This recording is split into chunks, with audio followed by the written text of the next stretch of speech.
The key to real innovation and change is getting people to engage educated risk-taking. The problem is that people traditionally think about risk in a negative manner. It's dangerous, to be avoided, and can hurt you.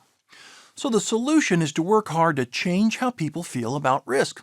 In fact, you want to stop referring to risk and instead start thinking a lot about learning.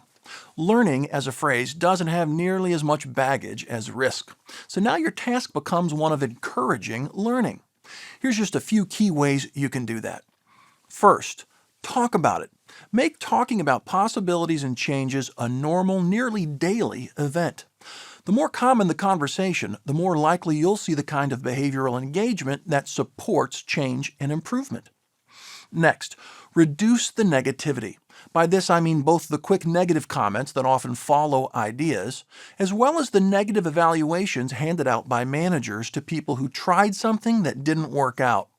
All comments and evaluations have to recognize the awesome nature of the fact that someone tried something.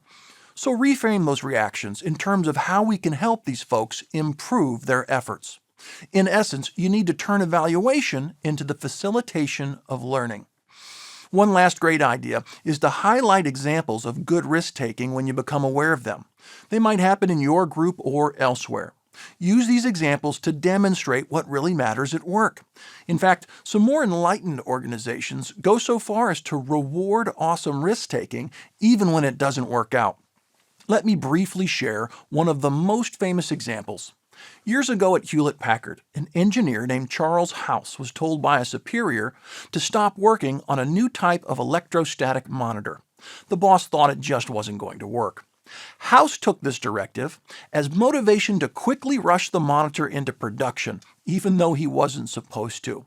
The monitor turned out to be successful, and later the company gave House the HP Award for Meritorious Defiance. They did this to show everyone at HP that real progress and innovation absolutely require conviction and smart risk-taking. I'm not saying you should reward stupid risks or mere errors. I only wish to convey that even for the very best talent, great ideas and breakthroughs don't just happen. They're the result of trial and error, learning over time what works and what doesn't. So if you and your team want to live up to the innovation hype, you have to get past a simple focus on risk and figure out how to become the best learners possible.